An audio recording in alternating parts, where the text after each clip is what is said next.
So I know a few. Utah's backup. This was an interesting one. The reason why I think it could act as its own topic is because obviously everyone's saying Bryson Barnes, and I thought Bryson Barnes for sure because their freshman lacerated his earlobe, I think. So with that, I was like, okay, it's gonna be Bryson. Well, I went on. We had a call-in show. A Utah fan called in, Larry the Pilgrim, and he was talking about Nate Johnson. So he compared him to Anthony Richardson, 3-star kid out of high school. They say 4-star. 247 says otherwise. He's a sophomore. Says this guy's going to be an athletic freak. I was like, okay, all right, Larry. Then I go on the Wild Ute show. Shout out to them for being the only Utah show that would do a collab with us. Yeah. And he also mentioned how Nate Johnson was going to be a threat and that he could see him playing. And I read an article saying that now with Cam out, it's not going to be if Nate, but when Nate jogs onto the football field. And look, that sometimes could be an advantage because don't know what to expect with this young guy. The guy can run like a freak. And we talked about we're talking precast how Utah is a great running team. They can't score in the red zone, which we talked about on the Utah show, but they do spread the ball out very well. Cam Rising was a phenomenal runner. He's not an Anthony Richardson runner. He's an up here runner, right? Allow the play to break down, and before you know it, you look back and he's 10 yards at the football field. So that's the advantage that Cam Rising, that Bryson Barnes does not give you. And I feel that's where probably Nate will give you. So we probably will see a little two quarterback combo, especially coming to the red zone. And is that a good thing or a bad thing? I don't know. And I think I spoke to this before. Again, I didn't want this to have happened because Steve was even poking the bear today, like, oh, you guys are more confident now the starting quarterback's out. I said I want him to play. However, I don't feel that because of the system, whoever you plug in there is going to be somewhat successful. I do believe that Cam Rising gives you the better option to win. But how much of a leverage are we talking here? Like, what's the differential between Cam to not Cam? Well, according to Vegas, it's 3 points. So it's not much, right? Because they're still favored because the team is elite, apparently. Dave, thoughts? I mean, I think they're going to switch between both of them in certain scenarios. I mean, if you go and look at Bryson Barnes' statistics, I mean, he had a little bit more statistics out there in college. He's played 6 games, passer, 59 passing attempts. I went through this a little bit 3-4 weeks ago. He's thrown for 66.7%, 5 touchdowns, 2 interceptions, 152 rushing yards. In high school, he only threw for an average of 58%. He rushed for a total of 1,951 yards. He did play all years, though. His senior year, he only rushed for 625. So, I mean, it's not really something to be scary about. But then when you look at Nate Johnson, really hasn't had that much college experience. His senior year, 62.4%, but he also rushed for 812 yards, an average 8.6 yards per rush, and he had 4 runs of 100-plus in high school. So you're better running, I guess, quarterback would be Nate Johnson, but Bryson Barnes is probably going to do most of the passing for Utah. But I think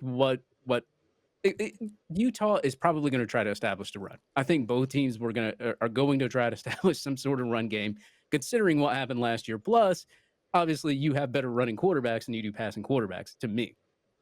So I think that it's going to come down to establishing the run. And also, I mean, this was a stat that I listened to the Gator Nation football podcast. I love that football podcast. A lot of people listen to that one. Graham Mertz, when he's thrown for over 60%, has won each game when he's been in Wisconsin. And I heard that off Gator Nation football podcast. I don't know who sent that into him. So if I read your stat and I didn't get your name, just tell me your name and I'll give you credit for it. But I think that's what it's going to come to. Can they contain the run game? Can Florida contain the run game? Last year, Florida gave up 230 yards on the ground. They also rushed for 283 right back. So as much as Florida was giving up runs, so was Utah. I think that's exactly what's going to happen. Last year, Florida gave up 11 missed tackles in this game, 123 yards after contact, but only 9.9 yards per reception. So they didn't really give up that many yards in the backfield per reception. Rashad Torrance, Avery Helm, David Reese, Trey Dean, Ventrell Miller combined for 7 of those missed tackles, and they aren't on the team anymore. So it's going to be new people here playing. And obviously, Florida was ranked 11th in the SEC last year in missed tackles, 132 missed tackles in the whole season. That's got to be cleaned up right there. I mean, they have a running back by the name of Jaquindon Jackson, and he averages 4.26 yards after contact. That's pretty good. He rushed for 530 yards last year. I don't think he played the whole season. 6.7 yards per attempt. He's forced 30 missed tackles, 6'2", 230 pounds. runs a 4.5.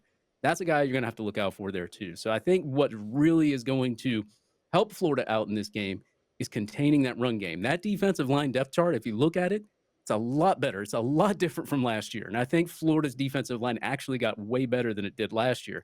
You don't have Gervon Dexter getting winded out and nobody there really to back him up in the middle of that in that defensive line. Now you got guys that can close that gap. So I think, you know, that I think the run game is going to matter more than the passing game. And also field goal kicking. You know, Adam Malik wasn't the best kicker last year. We didn't really kick a lot of field goals in that game anyway. There was a lot more touchdowns scored in that game. But, you know, he missed a lot of field goals. This year in scrimmages, he's hitting over 90% of his field goals. So he's improved. And defensively, can Florida get pressure? Last year, Florida gave up, only had 2 quarterback contacts, 11 quarterback hurries, 0 sacks. But so did Utah. Utah had no sacks. 11 missed tackles, as I said. And yeah, I think that's what you're going to have to really do is get pressure on the quarterback. We didn't see that a lot last year. Can Mertz take advantage of the short pass game, middle of the field? Anthony Richardson was successful in the middle of the field last year. He was 4 for 4 down the middle, 10, in the 10 to 19 yard range, 4 for 5 in the 0 to 9 yard range. Didn't really do too much damage on the left side of that field, and he was 3 for 4 for only 9 yards on the right side of the field. So down the middle, Richardson was pretty much picking Utah apart when he threw the football. I know he only threw for 168, but when he did throw the football, they could not contain him down the middles. And I think that's where you're going to have an advantage with Graham Mertz since he has so much success in those 0 to 9 yard ranges, throwing 71.1% in play action. I think that's where your big passing game is going to come through is play action and through those short passes. Now, I know a lot of people say that Graham Mertz, oh, he can't throw the ball deep. Dude, watch the film. The kid can throw deep. He just wasn't successful at Wisconsin doing it. He was taking more 3-step drops, not playing much play action. The offense was pretty predictable, 2 runs and a pass. I mean, you can't have a predictable offense. You're going to pressure the quarterback. He's going to get sacked. He's going to throw picks. Can the offensive line stay healthy? I mean, you know, the offensive line right now looks good, but if, you know, according to a couple injuries there, if you have some injuries, that's going to play a big factor there as well. And they got to dominate the time of possession too. As I said, both teams will probably try to run the ball a lot during this game, so you probably won't see a lot of points scored. Last year, Utah had 32.17 seconds time of possession, 32 minutes, 17 seconds. I'm stumbling all over my words, but still. No, you're spot on with the time of possession. But real quick, I want to talk about that. But also, what I found interesting is Nate Johnson was before the freshman quarterback lacerated his eyebrow, he was slotted ahead of Nate Johnson. And we weren't hearing anything about Nate Johnson. We were hearing everything about this freshman quarterback. So I find it, intriguing that all of a sudden now that the freshman's out, this kid all of a sudden it's the hottest thing since sliced bread. And I talked about it on the Wild Ute show. I talked about it a few days ago on the show we had. I think it was on Monday. Yeah, it was on Monday. Where they're old man U. I don't know if you guys missed that show, but we preface where Utah, because they don't get elite talent, they get 0 to 3 stars, and that's not a shot, that's fact, that a lot of those guys stay their entire time, sometimes longer, because they don't have the ability to go on to the next level. They have their Cam Rising's 27. They've got an offensive lineman who's 37. And for them to have a freshman starting at left tackle, and I said this on the Wild Ute show, I was like, look, that either it has to be concerning to you because you either that spot's that poorly that you have to go to a freshman, or he really is that good. And he's the number 1 player in Utah, which that means absolutely nothing to me, but it means everything to them. And so I'm sure there's talent there, but if he's the number 1 player in Utah, he probably would rank 49th in the state of Florida alone.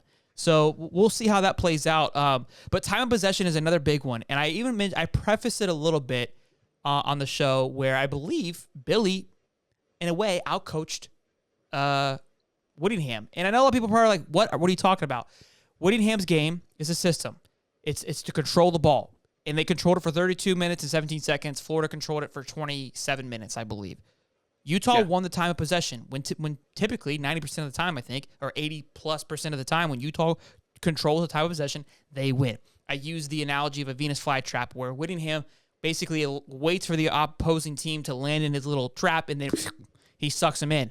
I believe Billy didn't buy into that. And Billy, he carries that same swagger and a charisma throughout his interviews. He just doesn't really listen to any of the outside noise. And I think most teams walk into the Ute Stadium or when they're up against the Utes with an ego because, again, you look at the team, you're like, it's a team full of old men and 0-star guys. What are we talking about here? But Whittingham is a phenomenal head coach. and he has created a system, and he is exploiting that part of the system where he's keeping guys for 16 plus years, plus COVID years. They have, I think, a total of 12 plus guys from the years 2016, 2017, and 2018. They have kids still on the team. From 2016, they have 4 players that are still currently on the roster. 2016, bro. That is insane. So, kind of just some things to keep. Their offensive line. Are they going for their PhD? Like, what's happening? Bro, it's crazy, man. It's crazy. They got They got 9 doctors on the team. It's unreal. Look, I mean, it's just they're playing the system, right? That's their route. You got some schools paying for players and paying on 3. They're just making sure their guys are really old and still playing football. So, real quick though, before we move on, let me go to you, Steve. Your quick thought on just Cam Rising being out. You weren't here before that. Then we have a few super chats, and again, over 670 people in here. Smash the dang like button. This is absolutely incredible. Love you guys for your support. But Steve, give me your thoughts on the backup coming in and Cam Rising being out before we move on to the next topic here. Sure. Well, obviously, Cam Rising has a lot of football under his belt. I mean, hell, he could have been, a 2014 recruit for all we know at this point, based on the way that they keep their roster together. So I think just the amount of football that the guys played is a big loss for Utah. Now, to that point, Nate Johnson, super athletic. Bryson Barnes has the ability to play well. I think what you're going to see is each one of those quarterbacks has a specific down and distance potential package that they're going to play in.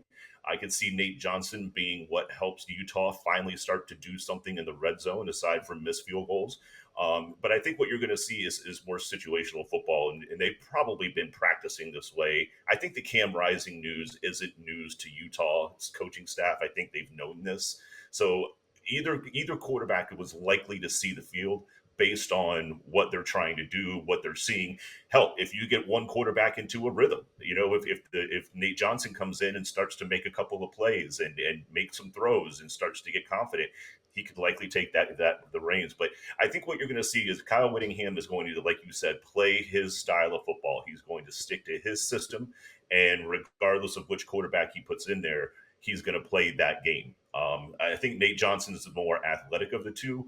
But look, it's going to be who's got the hot hand. But I think both of them will see the field. I would say that Bryson Barnes likely starts the game to say that, though. For sure. And Cam might even have a cameo if I'm not mistaken.